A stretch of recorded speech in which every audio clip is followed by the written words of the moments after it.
Hey everyone, welcome back to another Rebor review. Today we're going to take a look at a couple of their older figures, their King T-Rex and the Fallen Queen. I don't have any new figures to review right now, but I do have a couple shiny new figures coming in early in the week, so I figured it was a good time to take a look back at some older figures, and let's feed the YouTube algorithm while we're at it. And plus, it's about 100 degrees out down here, and me and the heat are not good bedfellows, so I figured let's take a look at a couple Rebor classics. So these two figures are from the early days of Rebor. Both figures came out sometime in 2015, and they are two figures that are supposed to be part of a three-part diorama that actually never came to fruition, but we'll get into that a little bit later on in the review. Now, unfortunately, both these figures are no longer in production from Rebor. The King Rex is actually kind of sort of off there right now. I see a lot of people asking for this figure on some of the Facebook pages. And when I got these figures a few years ago, I believe the Rex cost somewhere between 50 and 60 bucks, and the Fallen Queen cost around $30. So you're going to have to pay, unfortunately, some high eBay prices if you want to get these figures in your hands right now. Maybe someday Rebor will do another production run on here, but I don't think that's going to happen unless they do King Trident. So let's just go over the package really quick before we take a closer look at the actual figures. Let's start with the box for the Triceratops. Fallen Queen comes in the typical Rebor style sleeve, all black with the silhouette of the Triceratops skeleton on the front, Rebor logo down here, and then turn the box over. You get pictures of the other figures available at the time when this figure came out, way back in 2015. Boy, how times have changed. And you also get a little card inside the box that just shows you how to place the King Rex on top of the Fallen Queen. And now let's take a look at the King Rex box. You get the nice silhouette of the T-Rex on the front, Rebor logo down in the bottom. Same thing, turn it over, you get a picture of the same six figures available at the time that figure was released. And you also get a information card which has some facts about T-Rex. I believe this is pretty much the same exact card that came with their JP Rexes, the Killer Queen. So enough about the packaging. Let's get these figures up on the turntable and take a closer look. All right, let's start with a nice 360-degree view of these two figures. This is a pretty impressive diorama display. I really liked how this turned out, and I was really impressed with these figures when I got them way back in 2015. Now, the T-Rex, obviously, is not perfect. It's trying to be a JP Rex, but actually, being a JP Rex has a very, Rexy looking head. Definitely some odd design choices on this Rex. One of the biggest things I noticed when I first got this out of the box, that head is super, super wide for a T-Rex. I haven't seen a T-Rex figure in recent years that had a head sculpted that wide. The detail in the head is absolutely fantastic, and when you get down to the rest of the body, there's some issues. The Triceratops is a great display base. It's cast in polystone. It's nicely painted and detailed. It makes a great base for this T-Rex. This T-Rex does come with like a little rock base that we'll get into a little bit later, and you really, really need this Triceratops if you want to display this King Rex, because it does not stay on the base that it comes with. I have had a lot of stability issues with this figure. Even on this Triceratops base, it would be fine for months, and then if a breeze just blows, it'll fall off, and this T-Rex has taken some damage over the years. I'll show you where I had a touch up and stuff. But other than those issues, it's a pretty cool looking display. It definitely has some major shelf presence, but like if you're an accuracy freak, you can easily pass on this set. All right, let's just do a couple quick measurements. King Rex is just over 14 inches long, and from the base, he's about 6¼ inches tall to the top of the neck. So in real life, Tyrannosaurus Rex was just over 40 feet long. So I put this figure nicely in that 135 scale range.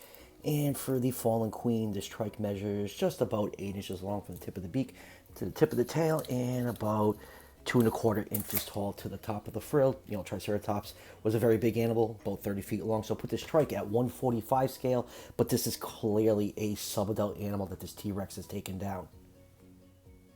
So let's take a look at the Fallen Queen first. Now this one right here is the version 1. A couple years ago, Rebor came out with a version 2 that had a slightly different color scheme. It was a little bit more vibrant, especially the horns. Horns are orange. There was some like spotting along the thighs, and that was in anticipation of them eventually doing King Trident. But here we are in the middle of 2021, and that still doesn't look like that's going to happen. Now, as far as this dead trike goes, it's a pretty cool figure. I like when dinosaur companies do dead dinosaurs. They add a lot of flavor and character to your displays, and this is a great display base. Like I said, it's made out of polystone, so it definitely has some decent heft to it, and it's a pretty sad display. Like, this poor Triceratops just has the saddest face from being killed by this T-Rex. You can see the eyes are closed. You can make the nostrils out right here.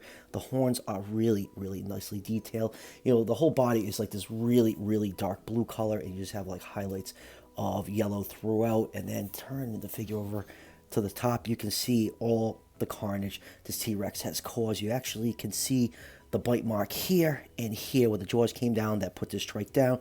And then these two holes right here are where the toe claws that the on the Rex figure that seat in to keep this mounted on the base. And you actually can see some imprints of the feet on the back just to mold the foot into the back of this figure a little bit better. And even like the stone on the base of the ground that this figure is laying on is really well done and nicely sculpted and painted. The only downside is I wish this figure was removable from the base. You know, their dead Tyrannosaurus, you know, comes separate from the base, and I just kind of wish the Triceratops could come off the base.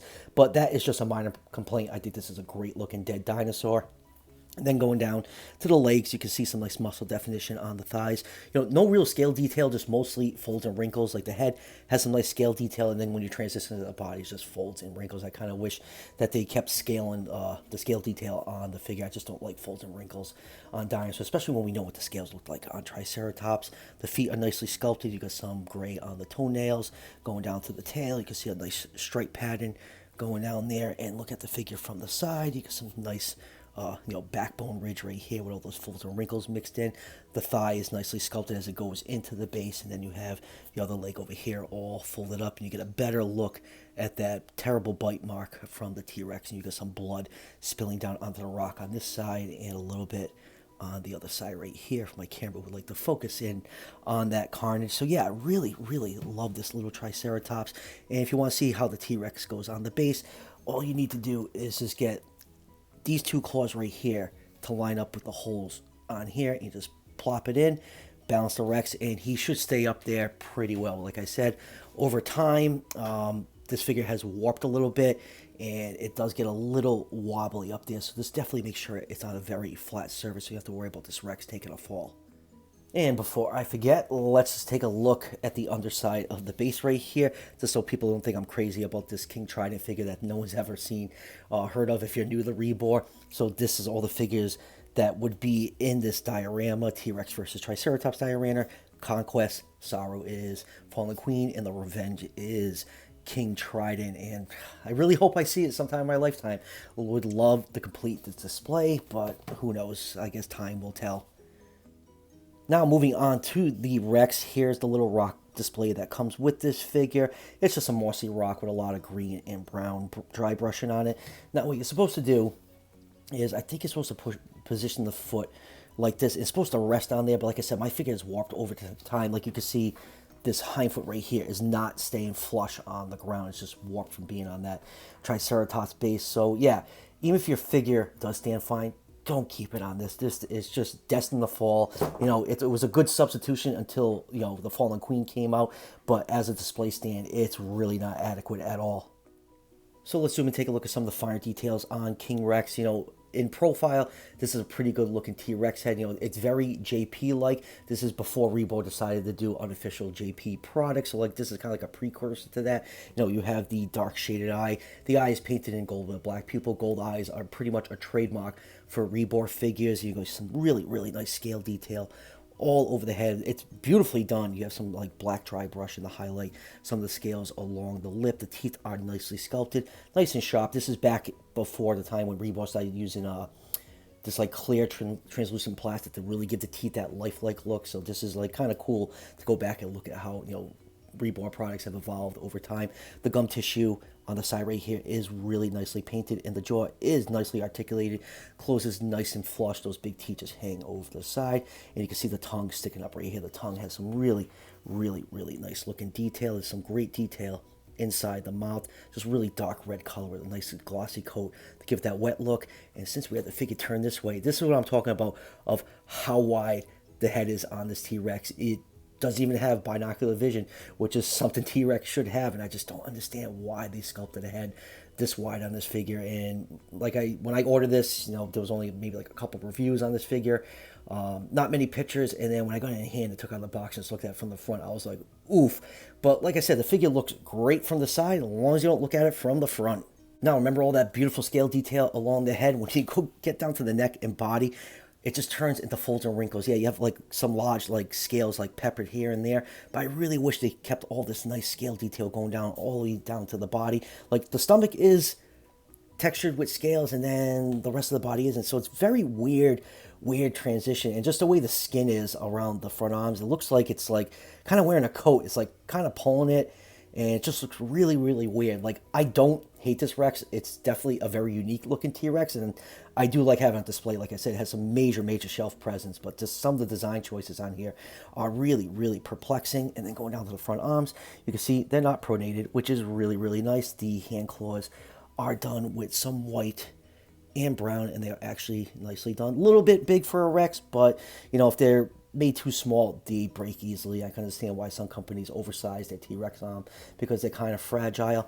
And then you can see a little bit of paint wear right here from my figure fell. I have some damage along the scales that run down the middle of the back. You can see that starts at the back of the head and goes all the way down to the tip of the tail. And then going down to the rest of the leg, you see the hind leg is very powerfully sculpted with bulging calf muscles. Like those calf muscles on the back of the leg are pretty wide and very well defined. Going down to the feet, feet are nicely done. Toe claws are done in white with some brown dry brushing over them. Nice scale detail on the toes, and then turn it over to the other side. Now you can see a terrible attempt by me to color match this giant scuff that ended up on this figure, but I don't display the figure from this side, and at the time I did this I kind of sucked at painting, so it is what it is. I'll probably eventually touch it up and make it a little bit better, but it actually almost looks like a blood wound, so it's really not that bad in my eyes. You know, on the side of the body right here, see more of those folds and wrinkles and veins that go all over the place with just those scales just peppered in here and there. Like I said, I really don't like the folded skin look on this figure. Hind leg has some nice muscle definition from being all scrunched up because it's laying on top of the fallen queen. Same thing with the toe claws, all nicely done. Going down to the tail region, this figure's a little bit front heavy. Was having trouble holding on to it for a second because some scale detail around the back over here. Underneath the tail, starts to turn into folds and wrinkles with just, you know, a couple large scales peppered in here and there all the way down to the tip. So yeah, all in all, a decent T-Rex figure. Is far from perfect, but I can see the appeal why some people would like this. You know, if you're kind of a Jurassic Park collector, has a very JP vibe to it, and I can see why people would like it. Like I said, I do like this figure. It's just not my favorite Rex. Moving on to comparisons, let's compare this next to a couple other Rebor figures.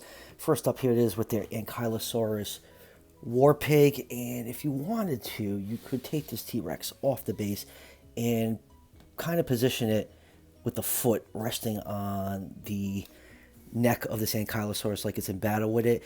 For photography purposes, it will probably work, but I don't think it will hold up for too much longer. No, it's not designed to be like that, but it's a thing you want to do if you feel like doing it. And let's get Mr. War Pig off to the side. And what else do I have here for Rebor figures? Here is their very highly sought after Titanoboa. And next up, here it is with their Stegosaurus. And next up, here it is with their Acrocanthosaurus. And I think those two look pretty nice next to each other. And here it is with Rebor's Killer Queen, their version of the JP1 Rex. And you can see, you know, how this figure is kind of like this weird JP hybrid thing that they were trying to go for. And, you know, they obviously clearly refined their JP look with this Killer Queen release. And last Rebor comparison, here it is with their new grab-and-go T-Rex, which is based off the Dinosaur Revolution color scheme. I don't have to stand with this figure right now, and is having trouble standing.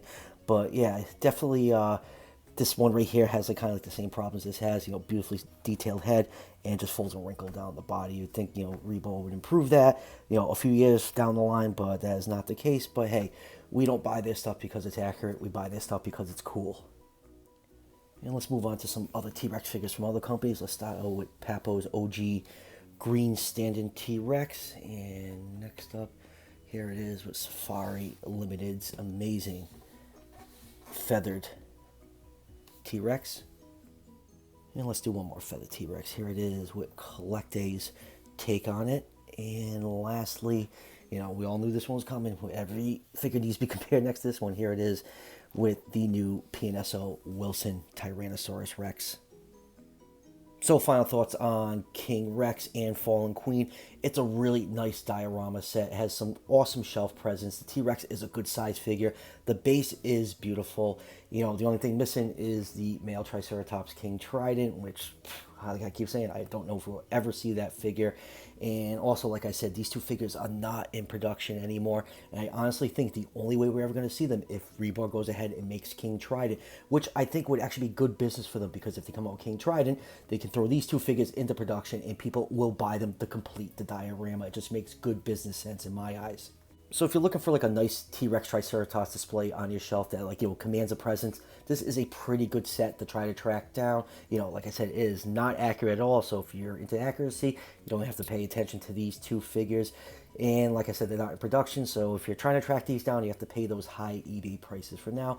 But if you can get it for a good deal, it's a really good set to have in your dinosaur collection. So that will do it for the review. You know, when I have like downtime like this, I'll do, review all the figures from time to time. So I hope you guys enjoy me doing an older review every once in a while. I have some new PNSO figures coming in next week, new Jurassic World. So I have a bunch of new reviews coming up in the next week or two. So be on the lookout for those.